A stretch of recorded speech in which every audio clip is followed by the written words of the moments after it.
미국의 주요 인플레이션 지표들이 예상치를 밑돌면서 비트코인 가격이 11일 한때 개당 57,200달러 선까지 회복됐습니다. 비트코인 가격에 주요하게 작용했던 지표는 지난 10일 밤 발표된 미국 2월 근원 소비자 물가지수 상승률이었습니다. 시장 예상치는 전월 대비 0.2% 상승, 전년 대비 1.4% 상승이었는데 실제 지표는 전월 대비 0.1% 상승, 전년 대비 1.3% 상승이었습니다. 최근 며칠간 급격히 오르던 미국채 10년물 금리도 원만한 모습을 보였습니다. 11일 새벽에 있었던 미국채 10년물 입찰 응찰률은 2.38배로 평균치인 2.41배를 약간 밑돌았지만 시장이 우려하던 금리 급등은 없었습니다. 미국채 10년물 금리는 최근 비트코인 가격과 가장 큰 상관관계를 보이고 있는 지표 중 하나입니다. 미국채 10년물 금리는 지난 8일 오후 1.61%를 기록한 후 하락세를 보이며 11일 한때 1.5% 부근까지 떨어졌습니다. 같은 기간 비트코인은 49,500달러에서 57,200달러 선까지 약 15.5% 상승했습니다.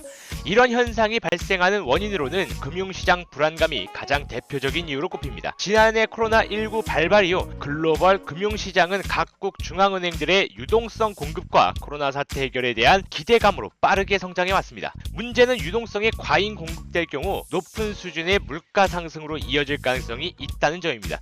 미국채 10년물 등의 장기채 금리는 미래 물가 상승에 대한 기대감이 상당 부분 반영되기 때문에 물가 상승 위험을 가늠해 볼 수 있는 지표 중 하나로 꼽힙니다.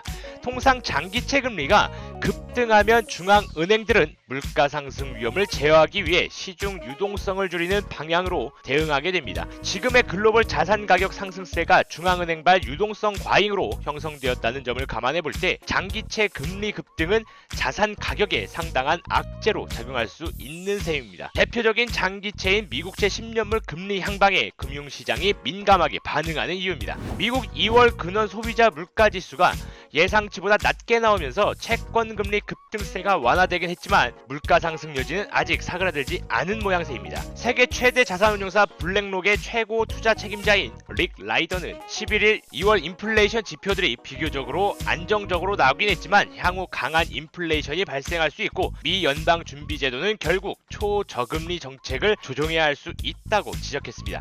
그는 코로나19로 심각한 침체가 재발하지 않는다면 연준이 2023년까지 금리를 인상할 것으로 보는 시장 전망이 과도하다고 보기 어렵다고 말했습니다. 한편 인플레이션 관련 글로벌 지표들은 11일과 12일에도 추가로 공개될 예정입니다. 유럽 중앙은행은 11일 밤 정책회의를 통해 금리 결정 내용을 발표합니다. 금리 결정 직후 기자회견에서 ECB가 인플레이션에 대해 어떤 시각을 가지고 있는지, 지금의 경기 부양 기조를 앞으로도 계속 유지할 것인지에 대한 입장이 함께 공개될 수 있습니다. 3월 12일 새벽에는 미국에서 미국채 30년물 입찰이 진행됩니다. 미국채 30년물 입찰도 무난하게 마무리될 경우 채권 시장에서 금리 상승을 예상하고 이루어졌던 채권 공매도 물량에 대한 숏 커버링이 발생할 가능성이 있습니다.